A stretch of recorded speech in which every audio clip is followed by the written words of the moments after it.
Welcome to the Mindset Nebula, where we discuss SAP development, user experience design, technology, and all other things SAP related. I'm Ethan Jewett, and today we're joined by Adam Anderson, Rob Neuenschwander. Hello, everybody. German pronunciation. Yeah, I appreciate it. It's a little special touch. And Paru Sankar. Yeah, thank you, Ethan, and happy to be here. Yeah, we've got an all-star crew tonight. I think you've all been on the podcast before, right? Actually, I'm a newbie. I think this is Adam's. I'm looking forward to it. Well, welcome, Adam. I should have introduced you last. I'm sorry. That's okay. It seems like esteemed guest and panelist for the first time. First time, but certainly not the last, Adam Anderson. For sure. Thanks for joining. So we got a set of topics tonight. Not kind of one big topic, but a little bit of a different format. And we're going to sort of just jump into the topics, go around the room. Some people might have things to say, some people might not, and we'll see how it goes. So our first topic tonight comes from Rob. It's the multi-experience development platform topic, where it sounds like we've got some new stuff that's come out from Gartner lately. Rob, do you want to give a little overview? Sure. And I wrote a blog entry that you can find on our Mindset website as well about this topic earlier this week. I found it interesting because this came across kind of the news feed that I was reading, and it just mentioned that SAP was named as one of the visionary leaders in Gartner's Magic Quadrant for MXDP. And I said to myself, well, I don't really know what MXDP is. Let me look into that a little bit. And so it is a multi-experience development platform is the actual term for the platform and the space that Gartner follows, and MXDP is the acronym. And for the second year consecutively, SAP has been named as a leader in this space. So as I dug a little bit more into what it is, it's really kind of a set of technologies. And to qualify for this MXDP space, a company needs to offer like most of a set of capabilities. And those consist of progressive web application development, chatbot features, voice, kind of the natural language processing features, wearables, IoT, and then augmented and mixed reality. And it's looking for partners that have developed like a suite of development tools for application developers to build all these different experiences. So it's really tailored at the digital companies, the digital consultancies, digital providers to come in and use this platform. And the benefit of it is, it's all about consistency, integrations, native capabilities on one platform, so that you're really making it simpler for your developers and more approachable to build all these different channels of capability. And there's other ways that you can do this. Obviously, you have cloud providers that have a lot of these capabilities, and you can start to pull some of those native capabilities out of your hyperscaler, or you've got best of breed suppliers that have some of these capabilities, and you could put them together and build integrations between them. But I think the point that Gartner is making in having this category, and the point that SAP would emphasize on top of this, is that having a platform with the native integrations and the capabilities makes it a lot more accessible for a company or a partner to kind of get in and start to build a variety of these experiences on one backbone. And so it's really meant to kind of enhance that approach towards all these digital experiences. And how are you interfacing with Amazon Alexa and Google Assistants, and have a mobile app and a progressive web app and a native app, and start to mix in AI and machine learning and augmented reality in this. So it was kind of impressive that SAP stood out in this field. A number of the other players, like Mendix, was one of the other leaders, and that's kind of a low code, no code platform. And so it's SAP was certainly the most, the largest enterprise player that I saw on the list. So anyway, it's SAP's offering in this space is really a set of products that come out of their BTP platform, which we've talked a bit about. I know we've written about at Mindset, and something that we're really investing a lot in trying to understand and bring capabilities to our customers. But they talked about their the AppGyver tool that they have, the SAP Business Application Studio, conversational AI, and the mobile development kit that they have, native SDKs for iOS and Android, and of course Fiori. I'm kind of excited about this. It's a unique topic. It's one that I've not typically been overly exposed to in my past. However, it's interesting. My wife and I were having a very similar conversation. She's a physical therapist by trade, and she has had some very interesting ideas around AI and augmented reality as it relates to modalities and physical therapy as it relates to senior care and senior living, and using that in a very calm and structured environment. And this is something that it's kind of top of mind in that sense. And then secondly, it's been pretty interesting where SAP's been dabbling in this for the last, call it 4, 5, 6 years, right? I remember while implementing S4 in the public cloud, there was a lot of talk about using the SAP Copilot, right? And using the natural language components of that.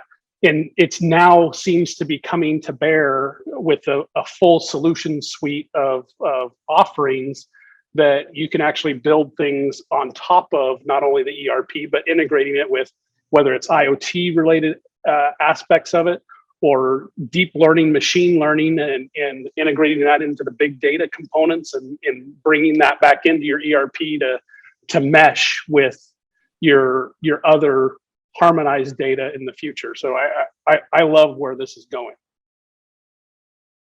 Yep. I think for me, the interesting part is also, I was also reading up the IDC, how SAP has done in the IDC world as well.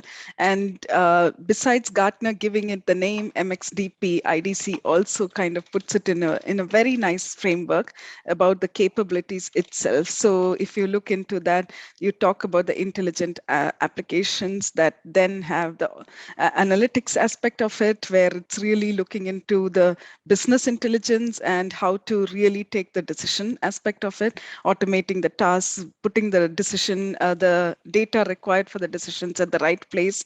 Then you talk about the process automation side, and then you talk about really the decision environments that are there with the ERP and how it embeds the analytics, embeds the AI, which is the first two aspects of it, and brings everything together to the decision maker. So IDC puts it in a very business-like format, and Gartner gives it a name, and now all the analysts have come together to kind of push the enterprise intelligence into a new paradigm. This makes me think also about the time when, Adam, what you said, the Leonardo aspect, right? This has been there for quite some time in the SAP world, as Leonardo, when it started off, also had all these, but now it comes as a kind of extended suite on the BTP, and that takes it forward into the MXDP Alliance. SAP now aligns with the terminology in the external world and the classifications in the external world to really make sense for the customers. So I think the customer is now able to map the SAP world to the industry world, right? Yeah. So, as we know in the SAP world, it doesn't make sense unless it's an acronym. So Leonardo doesn't work. It always starts off as an internal name first, Ethan, and then that becomes external. Remember Fiori long time back when it started? So, yeah. That was their mistake with HANA also. They said it wasn't an acronym, right? I feel there's a Japanese joke here somewhere. Yes, absolutely. So Paru, though, not to put you on the spot, but I do have to police the acronyms a little bit. What does IDC mean? Oh my! Now I am a real SAP person, Ethan. Several times I don't know what stands behind the from three. the, Yes, yeah, exactly. okay, got it. Integrated development something.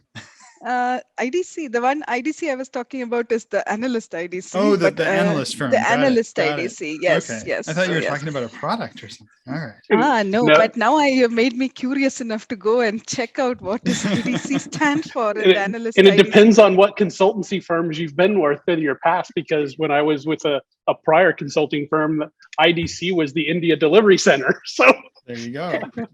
International We're Data overloading our Corporation. acronyms. Yes. Yes. It is All right. International Data Corporation, Ethan, just so that all our curiosities are laid to rest. So, So, I mean, maybe we should kind of jump from that topic into a very related one, which is this topic around virtual and physical infrastructure, leveraging AI. I think it really kind of fits in with the multi-experience development platform. Just rolls off the tongue. In that, like, a lot of the point of MXDP is that it comes to us where we are, and whether that's virtual or physically somewhere, and so. Paro, what were your thoughts around leveraging AI and the virtual and physical infrastructure piece? yeah. I think the whole aspect of tying up the machines, the physical world to the virtual world, has been long talked about in terms of IoT and so on. However, perhaps the world was not ready when Industry 4.0 came out initially, except for the really big German manufacturing companies really looking into it as a very far away research topic, right? So, but if you look at the technology coming out of manufacturing firms now, you will see that that is an absolute bread and butter. We do so many things without even realizing that this is actually the case, that we are touching things. The things we are touching is finally resulting into a complete process. And again, coming back to the topic we were talking about, then finally tying up to the decisions. So that whole aspect of capturing the data, where the person is using it, and then getting a complete overview of how every single machine is used, how every single process happens, how the user is behaving, finally ends up in some kind of decision. And how do we bring that whole decision aspect? How do we bring that data? How do we synthesize that data? That is what is going to become the bread and butter of several companies. So if you look into the rise also, if you think in terms of the business process intelligence that is coming out, I think that is where the big difference is going to make. How are we going to marry the physical world to the virtual world and bring all the different aspects of data together into the decision maker's hand in some sort of way, even kind of synthesize the data using maybe machine learning and bring that into the hands of the decision maker so that the right kind of decisions are taken and efficiency is really considered. So I've thrown in a lot of jargon at this moment, but it's, I think, marrying these two aspects is the role that we as partners will be able to do, because SAP will take time to do that, to really help the customers to move forward in their transformation. Another jargon now, again, and then finally really help them to make sure that they are bringing to their customers what is actually required to make their life easier. So user experience to the data, to the intelligence, and finally to the decision makers, right? So that's what I am looking at when I look at the whole physical to virtual partnership kind of thing, handover. When you talk about the physical world, are you referring to like physical processes that might be happening on a shop floor, Yes. or out in like service out in the field? So is it things like sensors that might be capturing that activity, feeding that back digitally, and then interfacing with kind of the more automated virtual service? Okay, yeah. You can absolutely see that convergence adding a ton of value. Right. Yeah, I'd like to add just a couple of things here, because I think there's a role where RPA can actually play a role in that as well, but also the convergence of the physical with the virtual, in the sense that you're talking about, is also with the data visualization, right? And taking the RPA bots that are doing certain, maybe they're listening for triggers that are being given off by the sensors and taking that data, but also visualizing the data in a useful manner moving forward is going to be very imperative, I think, especially to maybe even that second tier of management layer, and maybe even a little bit higher into the executive ranks as well. Food for thought. Yeah, this Yeah, I actually mean, if came you're, into. Go ahead, Rob. you go ahead. Well, I was just going to pile on a little bit. I mean, if your goal is to analyze these processes and strive for continuous improvement and really understand what's working well in your operation and what might have opportunity, it's the transparency and the visibility of those coming together as Peru was describing it, that gives you that source that you can then start to analyze and pull insights that allow you to make operational changes and decisions that would optimize processes and produce more efficiencies. One of the topics that I think we'll talk about yet tonight is sustainability. There's a lot of that to be found in there too, right? If you can start to understand and see where impacts are happening within your operation that provide opportunities to have a more sustainable supply chain or production execution, or the way that your reverse logistics process and how you're starting to recycle materials and products.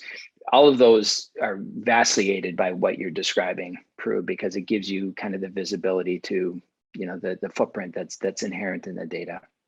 Yeah, the thought actually came to me because I was reading about a theme park in Hong Kong called Ocean Park, where they really took the physical data that was happening, whatever was running their park, and then subsequently really went on to show the data to their stakeholders and the in-house stakeholders to help them really to think in terms of what is the park experience going to look like for their visitors. So this is really touching on the end customer user experience, right? And maybe even innovating on the end customer. In fact, if you think about it, without the physical world, this was very well happening in the virtual world, especially when it came to retail, about positioning your product, looking, capturing all the information with regard to eyeball movement. Where are the people looking? Where are the hands going to pick up, and then positioning the product out there? And now we are perhaps with the technology advancements, even able to think in terms of exactly where should this kind of experience come across all the industries.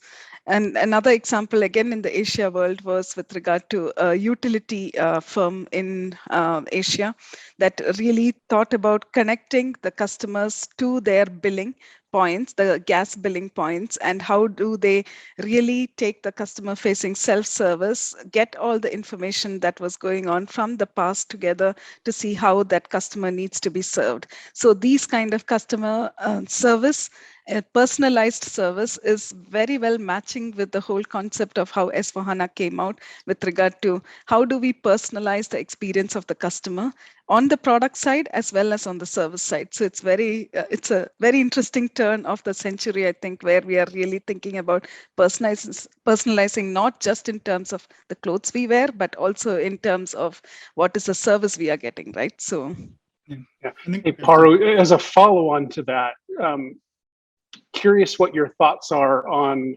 the physical and virtual and leveraging Signavio as a process orchestrator. And I actually think there may even be some opportunities where some of your thoughts were going as it relates to industry specific type of solutions that perhaps Signavio does not do today, but potentially in the future, there is a white space there. that actually reminds me, Adam, my Signavio trial version is about to get over. I should play around more with it. Yeah, but this is exactly why I mentioned the business process intelligence, right? It's a really interesting aspect. I really hope SAP takes advantage of that. We have always seen Celonis as the leader in that process intelligence side, but SAP embedding that into into the software is a great move. Now, the question maybe to Peter Meyer is, how does that fit into the industry cloud, right? So how do we bring the Signavio into the industry cloud, and how do we make that work very specifically for industries? I haven't actually received, I mean, I think Rob, Ethan, we have been talking about Signavio Business Process Intelligence in several podcasts. I haven't actually seen too much of information regarding how Signavio is going to be used in the SAP world yet. It's still very light when I think in terms. So I don't know whether there will be an industry a flavor to it by end of this year, or later it will surely come, but how many years it will take before it comes, at this moment I have not seen anything. Have you? Yeah. Well, the capabilities provided as part of the SAP Rise offering, and as our industry cloud solutions, I imagine it's probably a matter of time before some of that gets married together. And interestingly, you talk about when is SAP going to start delivering some of that? There's probably a great market opportunity for companies like ours, right, to bridge that gap. And if SAP doesn't yet have that capability, but we see opportunity with the clients we're working with, that's clearly, I think, an area where we can start to exert a little bit of not only thought leadership, but execution leadership to bring some products to market that might actually bridge some of those holes. Yeah, my observations there so far on the Signavio piece, much to what Paru was stating with Celonis as well, it's more on the value chain and line of business processes that are really highlighted and able to orchestrate and harmonize those processes through that Signavio piece. I do believe there is a substantial opportunity in the industry space as well. Yeah, I guess it's in terms of developing applications and focus on user experience, I would kind of urge people to think about two different things with regard to these types of tools that they currently don't do very well. I think one is, Paru, you mentioned transparency, but transparency to the person who's actually using the system in terms of what the tool is gathering about them, but more importantly, making that then useful to that person directly, and thereby making the system more useful. So not so much a sort of like panopticon-ish, we're going to watch what you're doing and we're going to make the process better and you're not even going to know about it, but like, what can I tell you, the user, to help you do your job better and have a better understanding of what you're doing with regards to the rest of the organization? And then secondly, I think all the cool sort of whiz-bang technology around getting people involved with the systems is great, whether that's RPA or process intelligence or whatever, or chatbots, that kind of thing. But another great way to get more data into the system is just to make it so that people want to use it by giving a great user experience, whether that means coming to them where they are with a voice assistant, or just developing a great application that's just so easy to use that you just pick it up and you input your sales quote or your interaction or whatever with the customer right then and there, instead of making a note in your notebook and then coming back and like entering 20 customer interactions at the end of the week. And maybe you do it, maybe you don't, maybe you miss a few, but just get it right there with the person. So I think those are kind of two things that people who are developing applications and deploying this type of technology and thinking about how they're going to roll out technology to their workforces should really, I think, be thinking about a lot. Ethan, SAP naysayers are going to murder me right now, but this is why I love S/4HANA, right? So I think from the early days in S/4HANA, this is something that always stood out for me with regard to, even in the transaction, maybe it is with again, back to embedded analytics, how even the person inputting the information, inputting anything, has access to the information that is relevant to them. So absolutely, to your point, having that accessibility to information even makes people put in the right kind kind of information, make it easier for them without having to jump from one place to another to find information, which maybe they don't have time to do, so they just leave out some of this. So bringing all that together was one of the first things that excited me about S4HANA, and that wouldn't have been possible in the ECC technology, right? So unless we build a lot of coding in, yeah, I can see you smiling now. I mean, yeah. Yeah. I mean, you would believe it, but like a lot of people wouldn't believe. I mean, every time we build an app and we make that app easy to use and surface information about what's going on in the system, during user acceptance testing, the users are going in there and they're saying, well, this can't be right. And well, I mean, sometimes it's a bug, but most of the time it's, you know, you go in and you show them and it's like, no, this is the data that you've been putting into the system, or that somebody's been putting into the system, or the system's been generating, and it doesn't, you know, it doesn't reflect reality, but you couldn't see that before. And so, and so they, you know, they change the way they're using the system, or they realize, oh, it's really important that I populate this field in this way so that, you know, I'm measured correctly, or the business does something correctly. That happens every single project, right? And it's fantastic. Yeah, I'm even sure that in the initial days, they will even go back to all those screens and check, is this information right, what you are showing on the screen. So yeah, Adam. You know, this is an interesting topic because a lot of the clients that I've seen go into S4HANA is primarily been on legacy ECC systems or older ERP systems that are not necessarily SAP specific. But one thing that I've seen even in the S4HANA world, there are a lot of customers that are trying to lock down their systems. And whether that is from a pattern of history of that's just the way they used to do it. But if you think back even into the 3.1H and ECC and 4.7 enterprise days, right? You had logistics information systems, project information systems, financial information systems. A lot of customers locked that down. There was very few people that actually had access to the data that was being input. Now, everything on the S4HANA side, a lot of organizations are going, hey, fit to standard. Our standard is it's open, and go ahead and see what is available to you. And I'm still seeing customers to this day, even in the year 2021, they are going, well, we are not going to give access to this particular type of data to this persona, and we're going to try and lock it down. And I come from the side of more data, more power, and the opportunity that you have to see additional insights that might be able to change the way that you manage and run your business.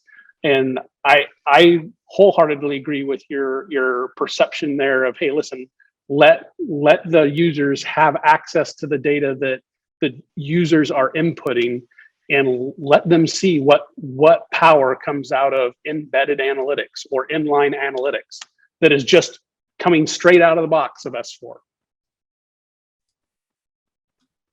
right, great. So should we jump to the next topic? We've only gone through 2 topics. This has been such a great conversation. So we're not going to get through everything tonight, but does somebody want to volunteer the next one? Is it going to be me? Let's jump to the Global Bharat Initiative. Pari, do you want to introduce that one?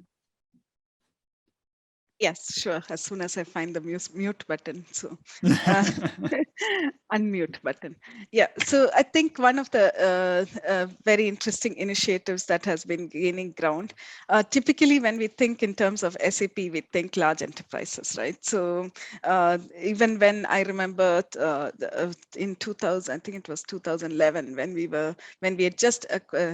SAP had just acquired SuccessFactors, was really with regard to the Asia market. So sitting in the heart of Asia market and looking at the market itself, one of the aspects that I see is the number of small enterprises, the number of medium enterprises that are there, that just cannot get into the same space as the large enterprises. So the question for me always was, in these 45 countries that form Asia Pacific, how exactly do we bring in the power of S4, power of SAP to the different companies that are out there? So SAP has right now initiated, at least for India, a kind of program called Global Bharat, that is maybe the first step towards really bringing on the MSME, so the really small, micro, small, medium sector companies into gaining more access to the SAP. As a first step, it is towards the Ariba discovery. So especially for the vendors and access to the vendors and the network that are there, I think this will be a great step. And perhaps this came because of COVID, right? I mean, when you think in terms of how many of these really small enterprises had access to online presence to sell their wares and so on, this was a big step back. And now with this access to the Discovery, Ariba Discovery and the Ariba network, they can position themselves correctly. They can find their own vendors very easily. So I think it's a really nice step that SAP has taken. However, at the moment, I have seen it only on the Ariba side. So the question for me is, how will they bring in the rest of the ERP? There is a small business one offering, but business one is typically, I haven't seen it tied to the Ariba. So there is a break in the process over there. So how do we make this SAP power accessible to small and medium enterprises is one of my biggest questions at all points of time, and hopefully this initiative will take them. The second aspect is with regard to skilling of the workforce. I don't know how much of struggle it is always for poorer countries or poorer, not so well-off people who can take the SAP certifications. How much of SAP can they learn? And are we losing out on this big skilled workforce by just not being able to provide easily accessible training and so on? So this is another skilling initiative that is embedded into this global Bharat. The question for me is, India has started this. I hope I see this in Africa and other places, SAP taking this initiative to other continents where maybe it's not like a Germany, it's not like a United States. And I think lot of people think about all these sectors even as they talk about SAP. Maybe even as partners, we tend to focus more on the large enterprises. As I mean, one of the things, Adam, I got encouraged to look into this is because when you were putting together the S4 strategy, you were really focusing on the small enterprises. And that's what made me think, what is there for small enterprises? How can we take that forward, right? So maybe you might Yeah, just I'm completely on board with initiatives like this. I must admit I'm not familiar with this program per se. However, if it is truly focused on the Ariba side of things, I think it's going to have a very limited impact initially, right? In the event that they go down the Business One path or the SAP by Design path, I think that will open it up a little bit more because there are a lot more customers on those solutions than there are on the Ariba network and the Ariba solution set.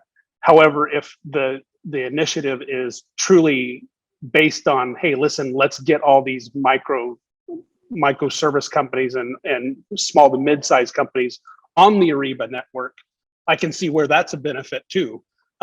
Because then the e-commerce initiatives and the globalization of the marketplace is going to start opening up to countries and organizations that just didn't have access to it in the past. So I concur with your thoughts on, hopefully it'll move into other developing nations as well, because our emerging markets within the Middle East and Africa and maybe even Latin America to a certain extent. I think that will open up some things that will be interesting. Yeah. I think the interesting part is also all our customers, the large enterprises as well as the medium enterprises, they have vendors who are in these micro and small enterprises. I mean, if you look into Apple, many of the vendors, subcontractors and vendors they have in China are these small and medium-sized enterprises. So there are the capabilities for our own customers to derive benefits of these micro, small, medium enterprises in the emerging world to maybe emerged world or emerging world, to really bring these vendors into their fold and find really the best return on investment when they look into their vendor list and their subcontractor list. And that is what I'm hoping from a world perspective this will come across, right? So give the opportunity to these emerged worlds micro enterprises, but at the same time help the large enterprises to give those opportunities, find those people and bring them into the fold. So there is a business one component to it. The part that I struggle with this business one is not typically out of the box connected to Ariba Discovery. So that is the part that I struggle with from a seamless perspective, but at least it's a good initiative to start off with. So. So two thoughts that I have briefly. One is, I too applaud any large enterprise that's looking to invest into, segments of a country, a population, an area that is underserved, and give them a leg up, right? Because a lot of their time is generally spent chasing larger enterprises, big value contracts, and that type of thing. And when they step back and do something that's a little bit more altruistic around, how are we going to support this and kind of raise up, it provides that equity. I just applaud the effort. And so I was pleased to read about it. I too hadn't really read much about it before you bringing the topic up. The other thing is, when you think about the impacts of COVID in what we've seen in supply chains, so many distribution networks were really ravaged by shutdowns of plants and facilities that have kind of knocked things sideways. And even for the largest companies, those have been really disruptive. When I think about the impacts to smaller companies who might only have access and visibility to a small handful of suppliers that they've traditionally done work with, if those suppliers get knocked out of the game, that's devastating for those companies because they don't have any recourse. Access to something like an Ariba Business Network, where they could potentially source from other vendors that are available and outside of their traditional pocket that they worked in, you could absolutely see where there's value there. I agree, Adam, that it's scratching the surface on the broader value that can be provided with greater access to the suite of capabilities in the SAP environment. But it's been obvious to me how companies have struggled with supply chain issues as a result of so many counter effects of pandemic activities. So hopefully that's a way that they can obtain some value there too, and maybe become more resilient. Yeah. And I think this is something we as partners can also keep in mind as we advise our clients on their procure to pay processes, right? To really think in terms of how best to take advantage of these micro enterprises and so on. And this is more on the strategy side, on the business transformation side. But from a bottom line perspective, there might be a huge, let's say, improvement and huge, maybe just a whole world opening out to them when these micro enterprises also come in. Not technology related, more on the business side. So yeah, excellent. Maybe we should pivot to talking about, I don't really have a good segue here, but we can talk about a smallish, not so small company that has been in the news with SAP lately, Revlon. There have been a bunch of press releases, pretty much only one press release that seems to be providing all the information for many news stories about Revlon going in with SAP for a Rise with SAP contract. Sounds like they're mostly going to focus that effort on their e-commerce and digitalization initiatives, as well as the SAP Analytics Cloud, to try to surface information about their enterprise. I don't know. Do we have any thoughts on this? I'll throw out the first one. As long as I've been in the SAP space for industry in the industry for so long, there are certain brands and companies that occasionally come back around on multiple cycles. And it wasn't that long ago we've heard about hey, listen, SAP won a really nice piece of work at Revlon, and that might have been 8 to 10 years ago, right? And then they went through another acquisition, and guess what? They went a different path other than SAP, and then you wait another couple of years, and oh, guess what? Another acquisition occurs, and Revlon is implementing in 22 different countries again, right? So it's kind of fun to actually think about the iterations and maturation of clients and brands as things go forward.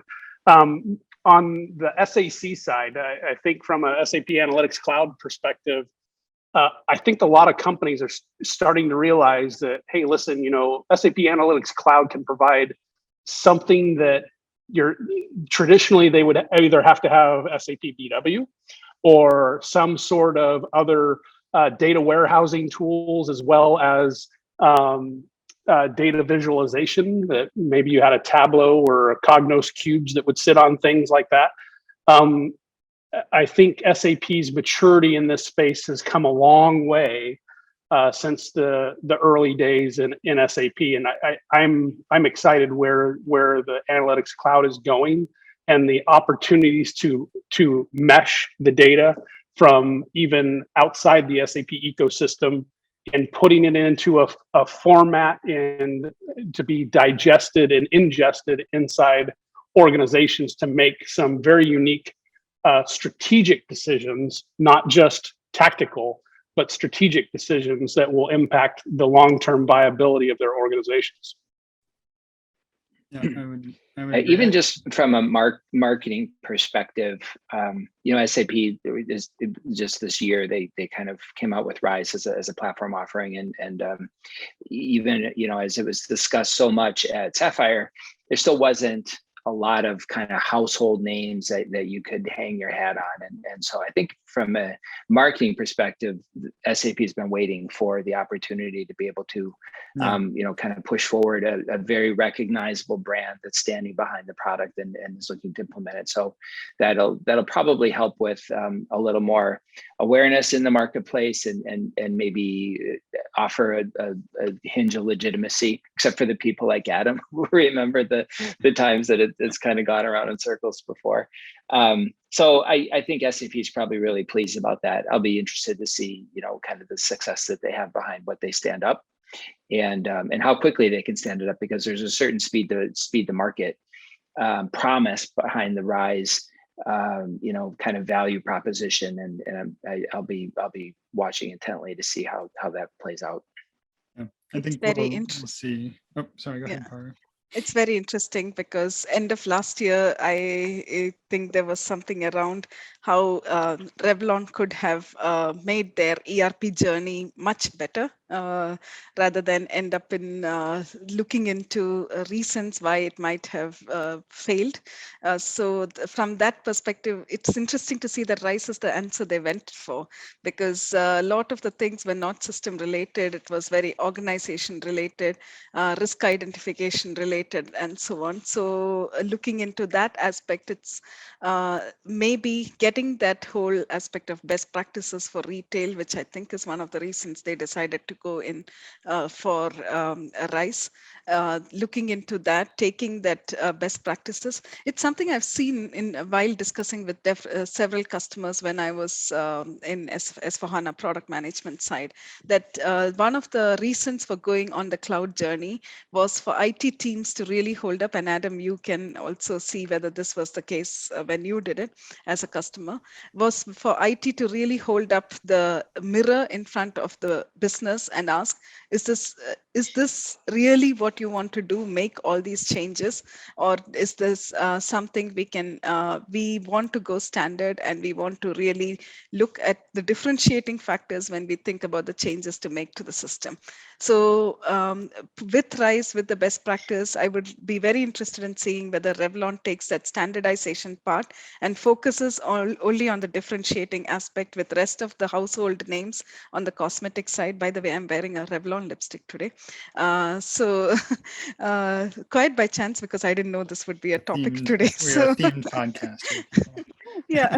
On brand. Yeah, but if I mean, in terms of how do I differentiate myself from the rest of the cosmetics brand? How do I differentiate? Because standardization means everybody gets the same thing. How do I really differentiate? That is where perhaps we as partners can come in once the foundation is laid, right? So really lay the foundation very quickly, hold up to the business, challenge them, and then subsequently come to how do we differentiate now that we have laid this foundation. Perhaps that's a very interesting journey people can take. Yes, Rob. Well, I was just going to say that's where the BTP value proposition that SAP has laid out is exactly that story. You've got the kind of the core foundational elements of the S4 components that give you that backbone, but then you've got ready access to the BTP platform to easily build out extensions and differentiating capabilities that accommodate those use cases that don't fit the standard, and make it a compelling value driver. Yeah, I'll add on a little bit here. Everything that when I was doing this from a customer perspective, our whole thing was to keep things simple, standard, and efficient, right? And if it didn't meet those three criteria, we said, hey, we're not going to do it. Now, obviously, when you're doing a fit to standard implementation, you try and say no a lot. However, when you're working with a business that's had a lot of customization, you still have a whole lot of things that you have to address, right? But adopting that fit to standard, I think, is going to be pretty critical. And also from Rob, I think you addressed it just slightly a little bit on, hey, listen, you need to make sure that the core is clean, but you innovate and differentiate around that core. And that BTP tool set and framework and platform allows that to occur. And I think a lot of customers are starting to realize that, hey, listen, if we really want to take advantage of a differentiated offering to their customers, they're going to have to do that through the BTP solution set. Yeah. Ethan, I want to hark back a little bit to mention SAC earlier, and how that's what really actually struck me about this press release was that more and more over the last probably 6 or 9 months, I've started to see SAC as one of these sort of leading products for SAP's cloud solutions, whereas even a year and a half ago, it was sort of didn't have great mind share, I would say, in the marketplace. It was sort of a second fiddle, and people were, even SAP customers were talking about Power BI and Tableau and those kinds of things. And so I just find it very interesting that things have shifted a little bit. I think SAC as a product has improved, but I think also just sort of the way that it's integrated into the rest of SAP and the way that it's integrated into S4 and other products has made a big difference as well. So people are starting to see that value, it seems like, and adopt it. I've seen it, here, but in a bunch of other places where customers are starting to adopt SAC in a real way. This may be a lead into a subsequent Nebula podcast, but I think the hyperscalers are doing some unique things that will add on and build upon the SAC offerings, right? So for instance, SAP provides the analytics cloud. However, if you're going on a hyperscaler with an infrastructure as a service or a platform as a service, they're offering a whole bunch of free tools on top of that actually may, in some instances, compete with SAC. Yeah. Or augment and complement those solution sets of SAC as well.